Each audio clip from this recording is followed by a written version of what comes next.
الحمد لله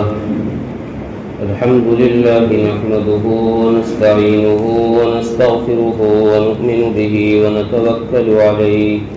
ونعوذ بالله من شرور أنفسنا ومن سيئات أعمالنا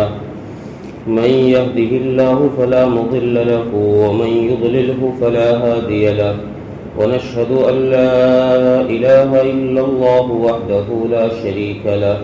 ونشهد أن سيدنا وسندنا وحبيبنا وشفيعنا ومولانا محمد صلى الله عليه وعلى آله وأصحابه أجمعين أما بعد فأعوذ بالله من الشيطان الرجيم بسم الله الرحمن الرحيم وتزودوا فإن خير الزاد التقوى واتقون يا أولي الألباب صدق الله العظيم.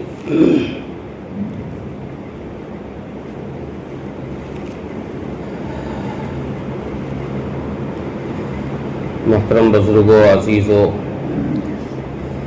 غیور نوجوان دوستوں اور بھائیوں،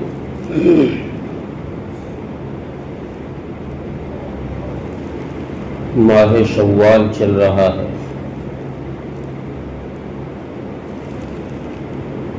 اس ماہ مبارک کی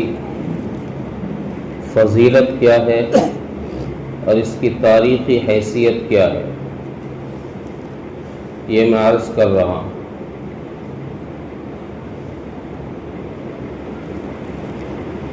چونکہ اس ماہ مبارک کے متعلق کچھ لوگوں کا عقیدہ کچھ اور طرح کا غلط عقیدہ ہے۔ چونکہ اللہ تبارک و تعالیٰ نے سارے دن، سارے مہینے بنائے ہیں، اور کسی دن میں کسی کام کے صحیح ہو جانے یا کسی دن میں کسی کام کے غلط ہو جانے سے اس دن کا قصور نہیں ہے، اس وقت کا قصور نہیں ہے۔ کوئی کام کسی دن غلط ہو گیا، کوئی حادثہ ہو گیا، تو اس حادثے میں اس دن کا اور اس وقت کا کوئی قصور نہیں، یہ اللہ تبارک و تعالیٰ کی طرف سے تقدیری فیصلہ ہے۔ شوال کا مہینہ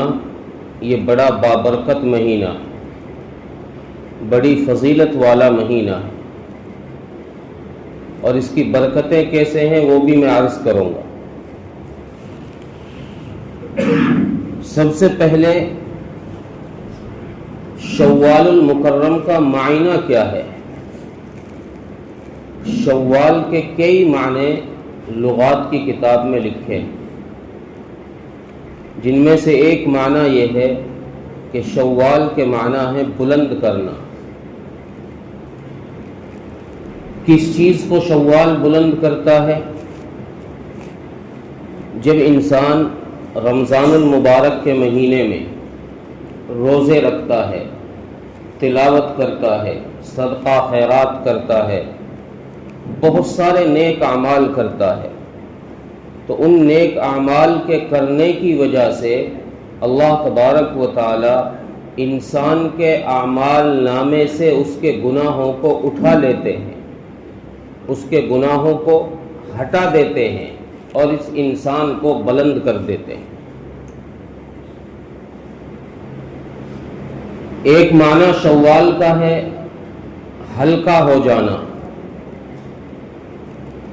کس اعتبار سے؟ کہ انسان نے جب رمضان المبارک کے مہینے میں روزے رکھے تو روزہ رکھنے کی وجہ سے انسان کا نفس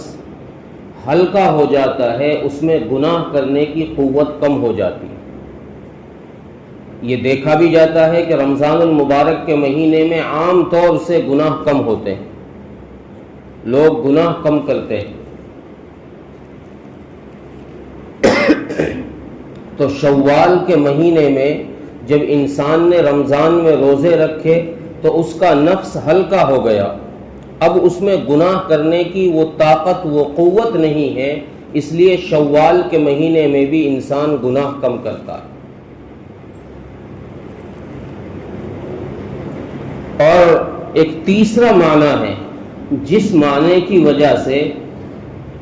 لوگوں نے غلط عقیدہ بنا رکھا ہے۔ تیسرا معنی ہے اٹھا لینا۔ شوال کا تیسرا معنی اٹھا لینا، گویا وہ کہتے ہیں کہ شوال کے مہینے میں رحمتیں اٹھ جاتی ہیں، برکتیں اٹھ جاتی ہیں۔ اسی وجہ سے، اس معنی کی وجہ سے مشرکین مکہ زمانہ جاہلیت کے اندر لوگوں کا عقیدہ یہ ہو گیا تھا کہ شوال کے مہینے میں نکاح نہیں کرنا چاہیے۔ کیوں؟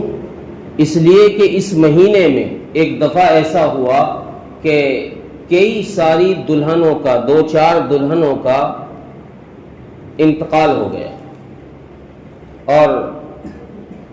ایک وجہ اور لکھی ہے کہ شوال کے مہینے میں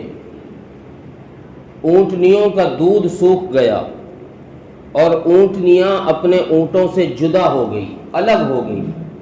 جس کی بنیاد پر مشرکین مکہ نے یہ عقیدہ بنا لیا کہ یہ مہینہ منحوس مہینہ ہے، اس مہینے میں نکاح نہیں کرنا چاہیے، اس مہینے کے اندر اگر نکاح کیا گیا تو اس نکاح کے اندر توڑ پیدا ہوگا، جوڑ نہیں رہے گا، یا تو طلاق ہو جائے گی یا بیوی کا انتقال ہو جائے گا۔ اللہ کے نبی صلی اللہ علیہ وسلم نے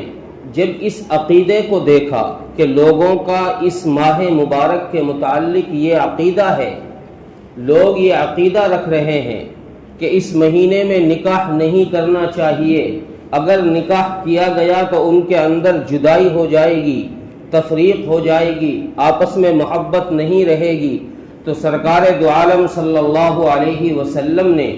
ام المومنین حضرت امی عائشہ رضی اللہ تعالی عنہا سے نکاح اسی ماہ مبارک کے اندر فرمایا، اس عقیدے کو ختم کرنے کے لیے۔ چونکہ آپ دنیا میں آئے ہیں برے عقیدوں کا خاتمہ کرنے کے لیے، برائیوں کا سد باب کرنے کے لیے آپ دنیا میں تشریف لائے ہیں، تو آپ نے جب یہ غلط عقیدہ لوگوں کا دیکھا تو آپ نے نکاح حضرت امی عائشہ رضی اللہ عنہا سے اسی ماہ مبارک میں فرمایا، اور اسی ماہ مبارک میں آپ نے رخصتی فرمائی۔ حضرت امی عائشہ کی رخصتی بھی اسی ماہ مبارک میں ہوئی۔ آپ دیکھ لیجئے، ازواج مطہرات کی تعداد رسول اللہ صلی اللہ علیہ وسلم کے نکاح میں 11 ہے، 11 بیویوں سے آپ نے نکاح کیا۔ ان 11 میں 10 عورتیں وہ ہیں، 10 امہات المومنین وہ ہیں جو پہلے سے طلاق یافتہ ہیں یا بیوہ ہیں، جن کو یا تو پہلے طلاق ہو چکی ہے ان سے نکاح کیا ہے آپ نے، یا وہ بیوہ ہو چکی ہیں ان سے نکاح کیا ہے آپ نے۔ اکیلی حضرت امی عائشہ رضی اللہ عنہا ہیں جن سے کنواری سے نکاح ہوا ہے، اور ایسی محبت سرکار دو عالم صلی اللہ علیہ وسلم کو ان سے تھی کہ اس کی مثال پیش نہیں کی جا سکتی، اتنی محبت ان دونوں کے درمیان ہے۔ تو آپ نے نکاح کر کے یہ بتا دیا دنیا والوں کو کہ مہینہ منحوس نہیں ہے، یہ عقیدہ منحوس ہے جو تم نے عقیدہ بنا رکھا۔ چونکہ میں نے پہلے عرض کیا کہ اللہ تبارک و تعالیٰ نے سارے مہینے، سارے دن بنائے ہیں، اگر کسی دن میں کوئی حادثہ کسی کے ساتھ ہو گیا یا کسی کے گھر میں آنے کے بعد کوئی حادثہ ہو گیا، بہت ساری عورتوں کا یہ عقیدہ ہوتا ہے کہ میرے بیٹے کے نکاح میں جب سے یہ عورت آئی ہے تب سے میرے گھر میں یہ حادثہ ہو گیا، یہ ہو گیا، یہ ہو گیا، ان کا ایک عقیدہ بن جاتا ہے۔ حادثوں کا ہو جانا یہ کسی وقت کے وجہ سے نہیں ہے، کسی انسان کے آنے کی وجہ سے نہیں ہے، کسی دن کی وجہ سے نہیں ہے، بلکہ اللہ تبارک و تعالیٰ نے تقدیر میں جو لکھ دیا ہے وہ ہو کر رہے گا، اس کو کوئی نہیں ٹال سکتا، وہ ہوگا۔ تو اس ماہ مبارک کے متعلق جو یہ غلط عقیدہ تھا، اس عقیدے کا خاتمہ رسول اللہ صلی اللہ علیہ وسلم نے حضرت امی عائشہ سے نکاح فرما کر دور کر دیا۔ تو اس لیے یہ عقیدہ نہیں رکھنا چاہیے، ذہن میں یہ سوچنا بھی نہیں چاہیے کہ اس ماہ مبارک میں نکاح نہیں کرنا چاہیے، بلکہ علماء نے لکھا ہے کہ اس ماہ مبارک کے اندر نکاح کرنا مستحب ہے۔ ایک تو اس وجہ سے کہ رسول اللہ صلی اللہ علیہ وسلم نے اس ماہ مبارک میں حضرت امی عائشہ سے نکاح فرمایا، دوسرا اس عقیدے کی تردید کرنا ہے، اس عقیدے کا رد کرنا ہے جو عقیدہ لوگوں نے بنا رکھا ہے۔ اور شوال المبارک کے مہینے کو کئی ساری فضیلتیں حاصل ہیں، کئی ساری فضیلتیں، جن میں سے ایک فضیلت یہ ہے کہ یہ وہ مہینہ ہے کہ مسلمانوں کے دو عیدوں میں سے بڑی عید اسی ماہ مبارک میں ہوتی ہے۔ یکم شوال کو عید الفطر کا دن ہوتا ہے، جو مسلمانوں کی سب سے بڑی عید ہے وہ اسی ماہ کے اندر ہے، اور اس ماہ کی یکم تاریخ کو اللہ تبارک و تعالی اتنے لوگوں کی مغفرت فرماتے ہیں جتنے لوگوں کی مغفرت سارے رمضان میں ہوئی۔ کتنی بڑی فضیلت کی بات۔ دوسری فضیلت اس ماہ مبارک کی یہ ہے کہ یہ ماہ مبارک رمضان کا پڑوسی ہے۔ شوال کا مہینہ رمضان کے بعد ہے، رمضان کا پڑوسی ہے۔ اب جس شان کا پڑوسی ہوگا، جس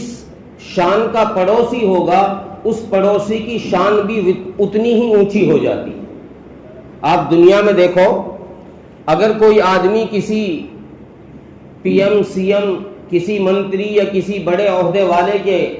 محلے میں رہتا ہو، گلی میں رہتا ہو، تو آدمی بڑے فخر سے بیان کرتا ہے یہ بات کہ بھائی فلاں صاحب ہے نا، وہ میرے محلے میں رہتے ہیں، میں ان کے محلے میں رہتا ہوں، وہ ان کا گھر میری گلی میں تو ہے، بڑے فخر سے بیان کرتا ہے یار۔ حضرت مولانا قاسم نانوتوی رحمت اللہ علیہ جو بانی دارالعلوم دیوبند ہے، ان سے کسی نے پوچھا کہ حضرت نیک لوگوں کے قبرستان میں اگر گنہگار کو دفن کر دیا جائے تو اس سے گنہگار کو کوئی فائدہ ہوگا؟ نیک لوگوں کے قبرستان میں یا نیک بندے کی قبر کے برابر میں کسی کو دفن کر دیا جائے تو کیا اس سے اس گنہگار کو فائدہ پہنچے گا؟ تو حضرت نے جواب دیا کہ بھائی دیکھو، اس نے اعمال تو برے کیے ہیں، ان گناہوں کی وجہ سے، اس کے اعمال کی وجہ سے سزا تو ملے گی اسے، چونکہ اس نے گناہ کیے ہیں، گناہوں پر سزا اسے ملے گی، لیکن اس کے برابر میں چونکہ نیک آدمی ہے، اللہ والا آدمی ہے، اللہ کا محبوب بندہ ہے، تو اس محبوب بندے پر اللہ کی طرف سے جو رحمتیں نازل ہوں گی، ان رحمتوں کا اثر بھی اس تک پہنچے گا۔ جو جنت کی ہوائیں چلیں گی، اللہ کی طرف سے انعامات کی بارش ہوگی، اللہ کی طرف سے محبت کی رحمتیں برسیں گی، تو ان کا اثر بھی اس پر آئے گا۔ پھر حضرت نے مثال دے کر یہ بتایا، مثال سے یہ بات سمجھائی کہ دیکھو، تم ہاتھ سے کسی کو پنکھا جھلاتے ہو، چونکہ اس زمانے میں ان فینوں کا اتنا رواج نہیں تھا، تو حضرت نے ہاتھ کے پنکھے کی مثال دی۔ اب اس پنکھے کی مثال بھی لے سکتے ہیں جو چھت کا فین ہوتا ہے، کہ دیکھو تمہارے گھر میں کوئی مہمان آئے اور تم اس مہمان کو پنکھا چلاؤ، تمہارے گھر میں کوئی چیف گیسٹ آئے، کوئی بڑا آدمی آئے، اس کے اکرام میں، اس کے استقبال میں تم پنکھا چلاتے ہو کہ تاکہ اس کو ہوا پہنچے، لیکن اس مہمان کے ساتھ جو چمچے اس کے آتے ہیں، جو چیف گیسٹ ہوتے ہیں 10-5 چمچے تو ان کے ساتھ چلتے ہیں، جو چمچے اس کے ساتھ آتے ہیں، جو چیلے اس کے ساتھ آتے ہیں، جب فین چلے گا، جب اے سی چلے گا، تو اس کی ٹھنڈک اور اس کی ہوا ان لوگوں کو بھی فائدہ پہنچائے گی جو اس کے ساتھ میں آئے۔ تو اسی طریقے سے اگر کسی قبرستان میں گنہگار کو دفن کر دیا جائے تو ایسے قبرستان میں جو نیک لوگوں کا قبرستان ہو تو بھلے ہی اس کو سزا ملے گی، لیکن ان نیک لوگوں پر جو اللہ کی رحمتیں ہوں گی اس کے اثرات بھی اس تک پہنچیں گے، اس سے بھی اس کو فائدہ ہوگا۔ تو اسی طریقے سے رمضان المبارک کا مہینہ یہ برکتوں والا مہینہ ہے، یہ رحمتوں والا مہینہ ہے۔ اس مہینے کا پڑوسی شوال ہے، تو جو رحمتیں جو برکتیں رمضان میں نازل کی گئی ہیں ان کے اثرات شوال تک بھی آئیں، ان کے اثرات شوال تک بھی آئیں گے۔ اس لیے شوال کے مہینے کو اس مہینے کے متعلق غلط عقیدہ نہیں رکھنا چاہیے۔ یہ بڑی برکتوں والا مہینہ ہے، بڑی فضیلتوں والا مہینہ ہے، اور اس ماہ مبارک کی ایک فضیلت اور بھی ہے۔ وہ کیا ہے؟ قرآن کریم کے اندر سورہ بقرہ میں اللہ تبارک و تعالیٰ نے ایک آیت نازل فرمائی، الحج اشہر معلومات۔ آیت جب نازل ہوئی تو حضرت عبداللہ بن عباس رضی اللہ تعالیٰ عنہ فرماتے ہیں کہ یہ آیت کریمہ اسی ماہ مبارک کے اندر، اسی ماہ مبارک کے لیے نازل کی گئی ہے۔ کیوں؟ اس لیے کہ اللہ تبارک و تعالیٰ نے یہاں پر جو تذکرہ کیا ہے وہ اشہر حج کا تذکرہ کیا ہے،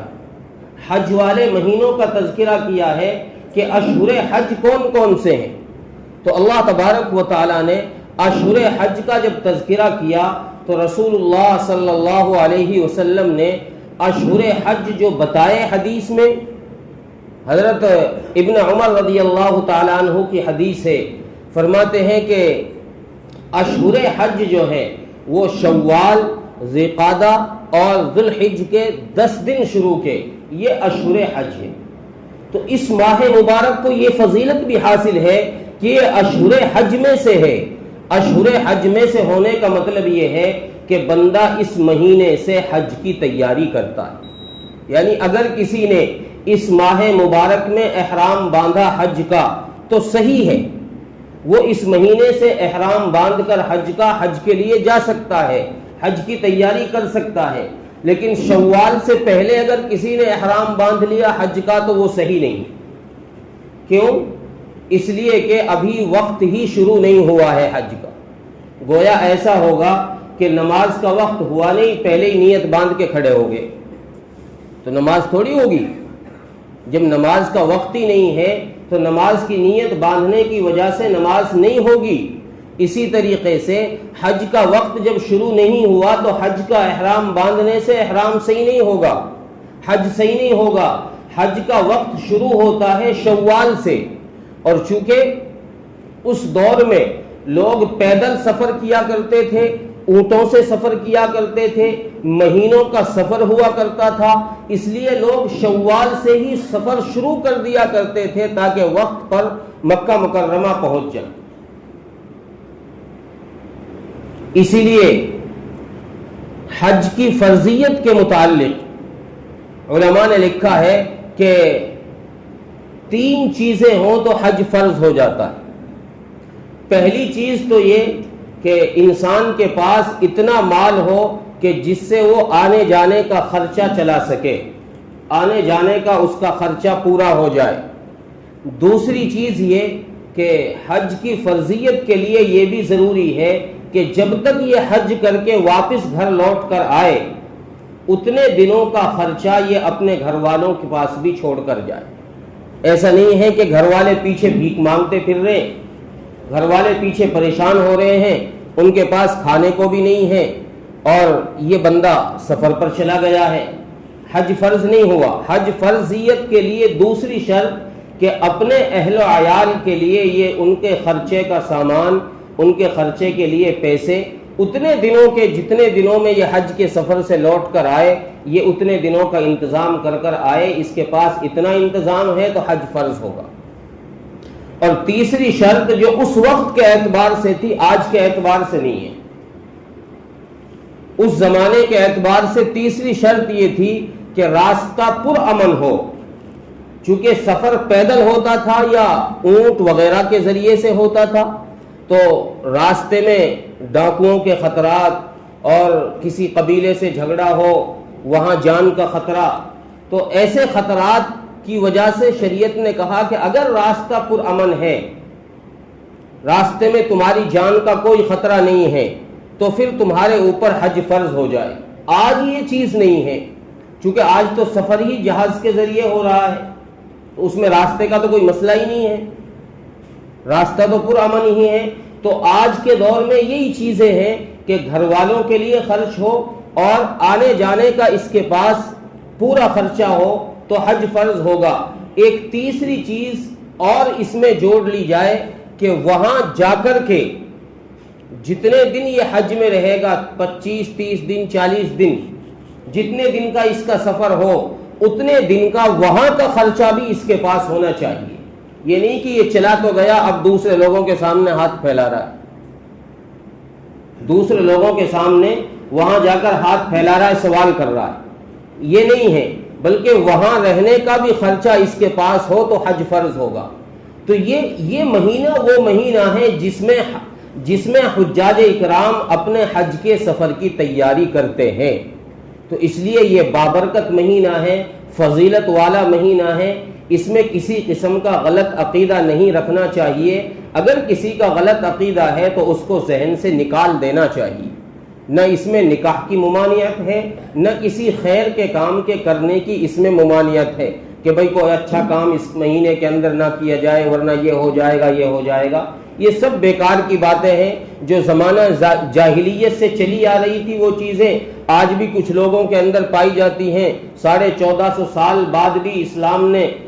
ان چیزوں کا پہلے ہی 1450 سال پہلے خاتمہ کر دیا، لیکن کچھ لوگوں کے ذہن میں وہ چیزیں اب بھی موجود ہیں۔ تو اس لیے ایسے عقیدے سے اپنے آپ کو پاک رکھنا چاہیے، صاف رکھنا چاہیے۔ ہمیں اللہ تبارک و تعالیٰ نے اسلام ایسا منتخب مذہب دیا ہے جس میں کسی قسم کی کوئی کمی نہیں۔ اللہ تبارک و تعالیٰ عمل کی توفیق عطا فرمائے۔ وآخر دعوانا ان الحمد للہ رب العالمین۔